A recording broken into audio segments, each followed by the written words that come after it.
అదే మరి జాతీయ అధ్యక్షుడిగా ఉండి అనేక విధాలుగా కృషి చేశారు.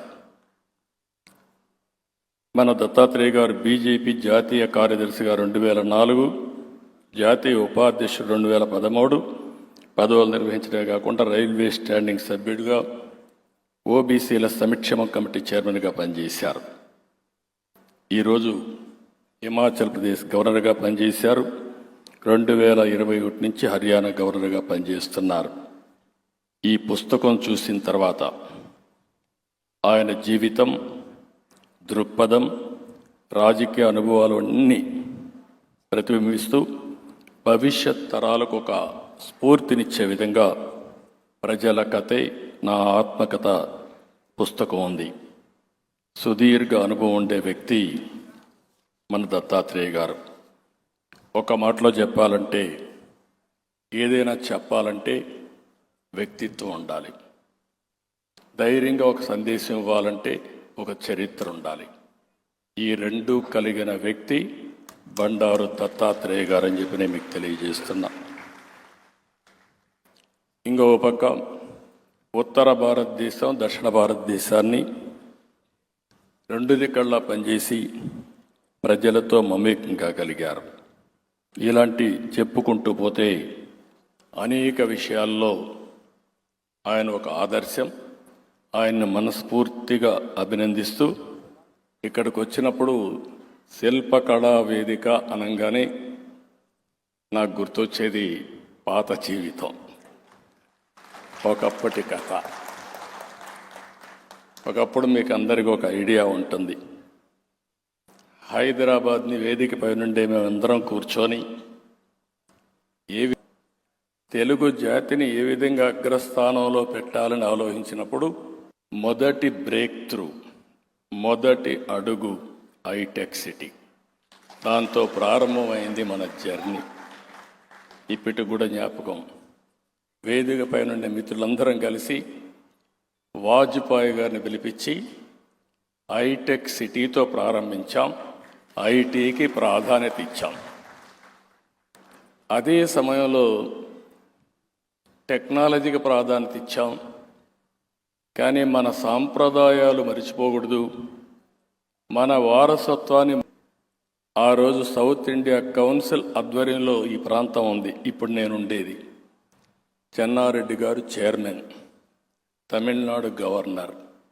ఆయన ఒకటే అడిగాను, ఈ ప్లేస్ నాకు ఇమ్మని అడిగితే అడగంగానే ఈ ప్లేసు ఒక తీసుకోమని చెప్పి ఇచ్చారు.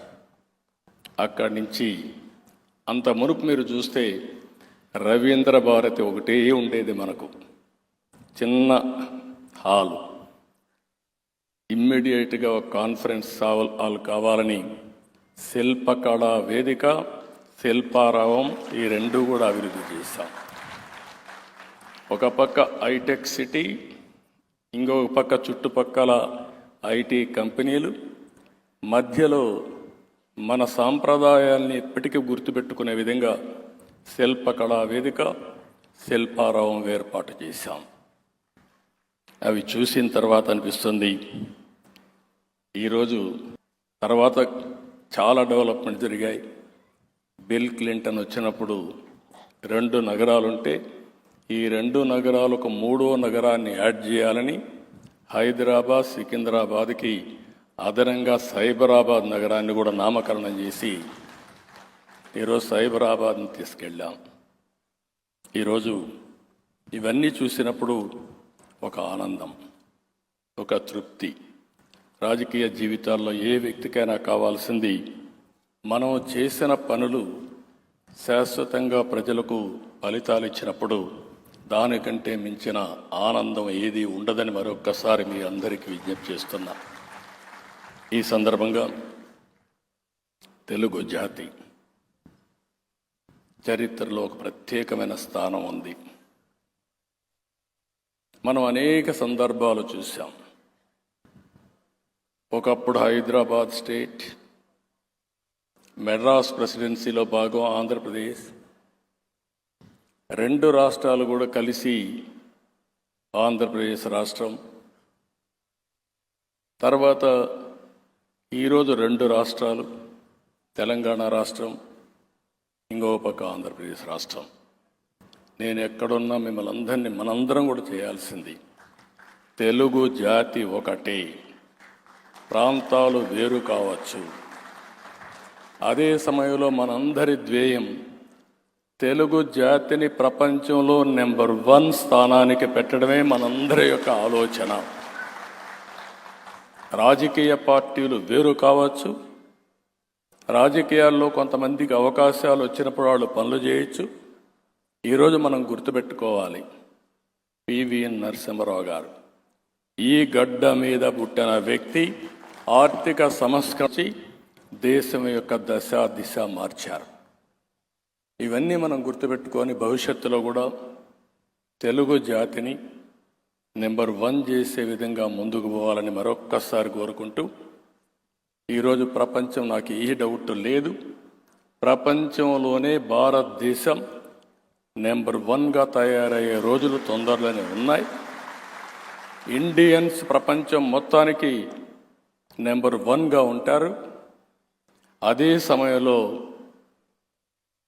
తెలుగు జాతి మొన్నటి వరకు జూయిష్ని గురించి మాట్లాడేవారు.